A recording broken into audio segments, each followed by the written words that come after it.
I worked harder than you on your idea. Like if you can't work hard enough on your idea to make it successful, and someone else who's got other obligations in another job and he does, then he deserves it. Yeah. You should be able to work so hard on your idea that nobody can keep up. And even with enterprise level companies, I think a lot of times we fear the big guy is going to come and steal our idea, our product, our service, and we will no longer be viable. It is so difficult for big established companies to move and pivot and be innovative. It's very difficult, if not impossible. Sure. So for the young companies that they're so flexible, they have the ability to adapt and change quickly. Again, to Erik's point, I wouldn't be afraid of, reaching out and discussing and trying to come up and improve where you're at as a company. Yeah, spot on. Both of you, spot on. And to that point, there's so many of those small businesses that like you were saying, Erik, that do require that non-disclosure agreement before they even talk to somebody. And masterminds are such a huge resource. And why wouldn't you want to take advantage of the experience and expertise of a room full of other entrepreneurs and other business owners to take advantage of that for your own betterment and to be able to push your idea further? Because if you're not hustling enough to get your idea to market, and then somebody else beats you to the punch, like you said, Erik, sorry, but you sat on your hands too long. So it's I totally understand that one.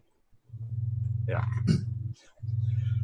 Now, as far as roadblocks and then also some resources, there's obviously roadblocks that we have to look out for when we're doing a business.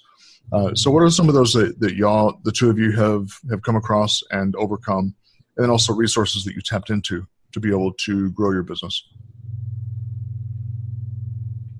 Roadblocks, what would you think? I think a big roadblock in any business is the partnership that you have with your founders and your first team members that you take on.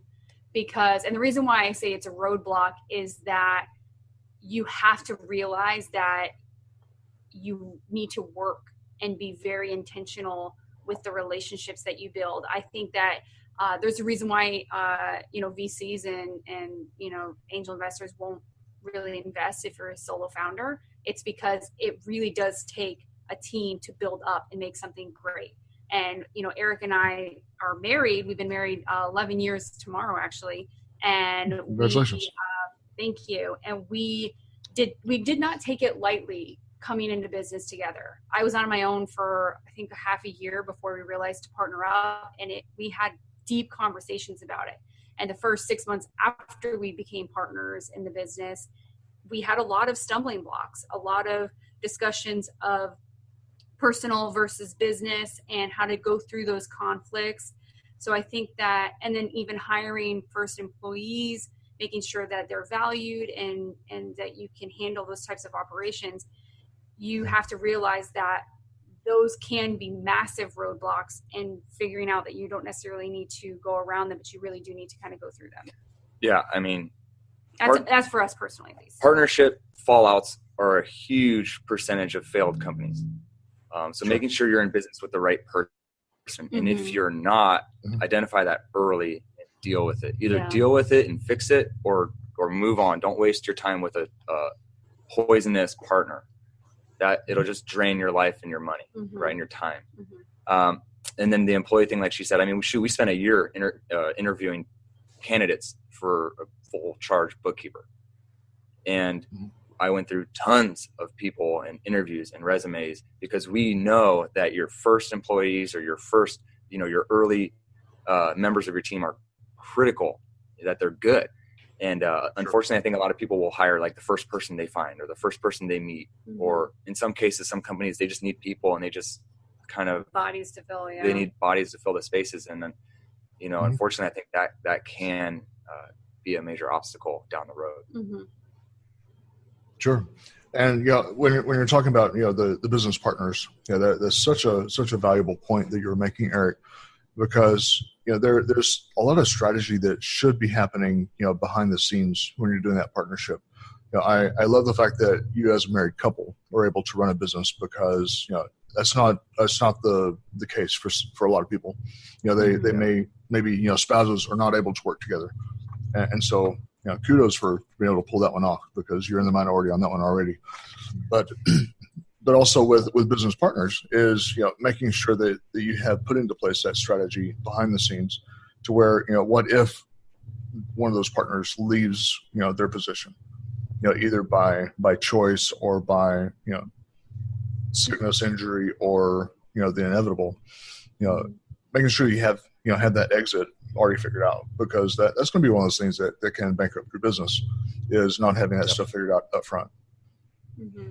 And then, obviously if something happens to one of those partners, on the most tragic end of the scale, you're going to be working with that person's spouse. So that then brings in that first point I was mentioning, to where can those partners work with that person's spouse? Chances are no. Yeah. And so, or, that person's kids that steps in. Can you work with those children? Because you never worked with them before. You didn't have a relationship. And so, it's something that you really have to think about, because, any business that doesn't do that is just asking for trouble. Yeah. And then you just touched on those priorities we talked about earlier. If you don't know those kids, the spouse, or any other parts of your team members or your partner's personal lives, you're already messing up. Mm-hmm. Sure. Right? Now you've made two ultimate sins, right? You haven't paid attention to your team members, and you haven't been cultivating that relationship with your partners. Mm-hmm. Sure. Yeah. So now this is kind of an interesting question that I like to ask people, and that comes down to your value systems and sort of your belief systems. How do you incorporate that into your business? Because obviously we do have to put a lot of ourselves and our unique flavor into our companies, but some people feel like there's sort of an extent to where I can only put this much of it in, whereas on the other hand, I put everything in, including my faith, that people know exactly where I stand when they walk through the door. What do you guys do? Yeah, and I think that's different for everybody. Absolutely, right. And I don't know if there's a wrong or right answer. For us, we just have our answer for that, right? Sure. And the main thing is, I can give you good examples, right? I use Airbnb to stay places. I'll use Uber or Lyft to take rides. I use Airbnb and Uber and Lyft specifically for what they're used for. So when I get politically charged emails from Uber, Lyft, and Airbnb, it's confusing to me.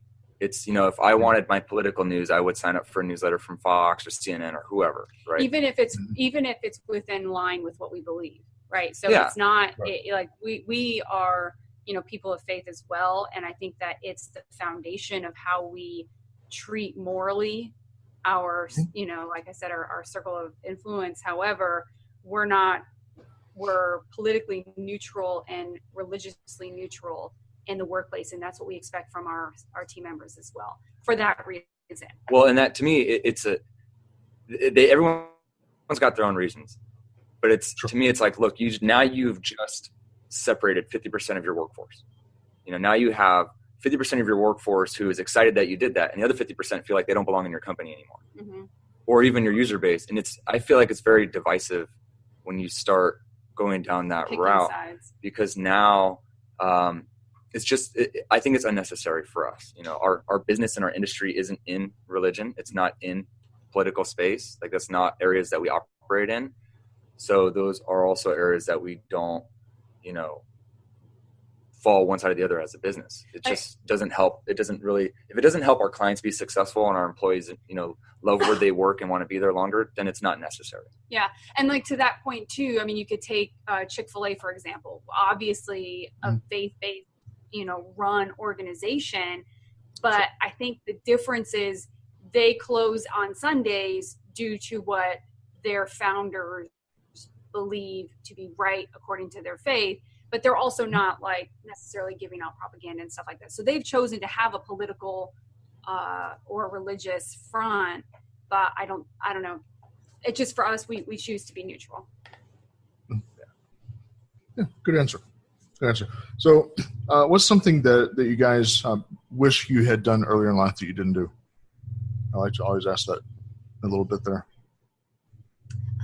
That's such a tricky question because I started my education a little bit later. I went back to school for my bachelor's, my master's at the age of 24 or 5, something like that. I forget now. So just a couple years ago, right?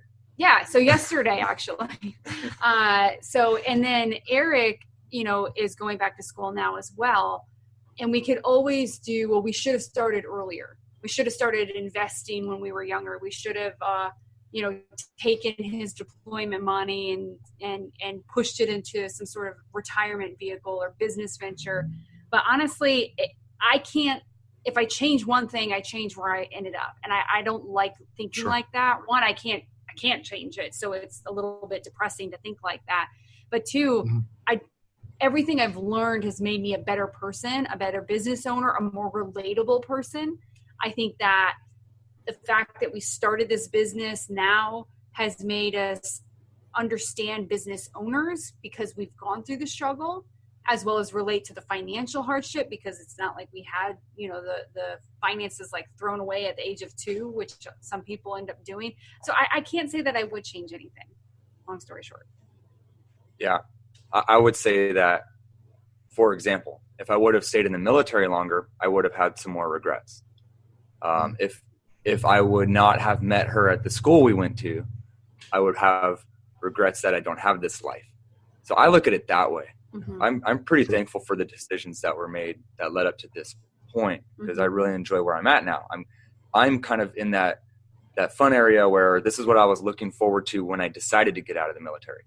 Like, this is what I envisioned when I was in Afghanistan, thinking, okay, maybe this is my last deployment. What are the benefits of getting out? Why would I get out? And I think right now we're living that life. So I actually am glad that we've made the choices we've made. Yeah. Oh, excellent. Yeah, you'd be surprised how many people don't answer that one as what I would deem, the correct answer. But you guys nailed it. So, awesome there. Oh, and kudos to you, Eric, for answering correctly the part of it was only a couple of years that since she went back to school and got all of that, because that is the correct answer. that is the brownie point answer. So yeah, double kudos there. That's right. So this one's kind of might be a little bit more slanted towards Eric. So what hurdles did you have to face personally when you're transitioning out of the service, and then when you're going into the entrepreneurship direction after that?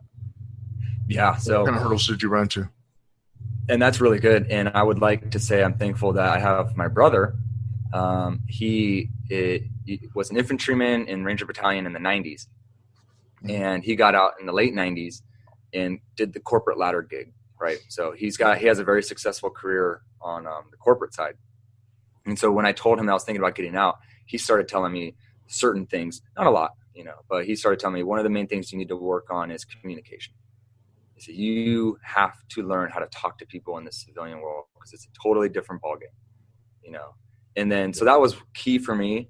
The other key thing, which sounds kind of silly, but is learning how to dress, right? I didn't know how to wear clothes properly. You're in the military, you either wear a uniform or you're in like workout clothes, right? And maybe that's cool for some people still doing whatever they do, but being in a professional environment, I didn't know how to dress professionally at all.